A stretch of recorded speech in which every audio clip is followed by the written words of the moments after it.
So hello guys, today I will show you how to claim gift in Call of Dragon.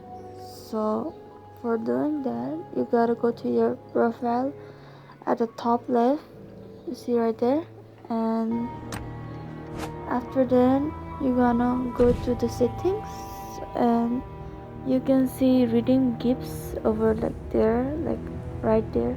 You see that orange gift box?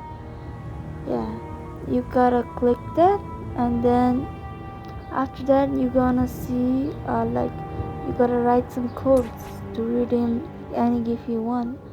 So for that code you can just go to the official page of the games and you can just find redeem code there, or you can find redeem codes in the official account as well.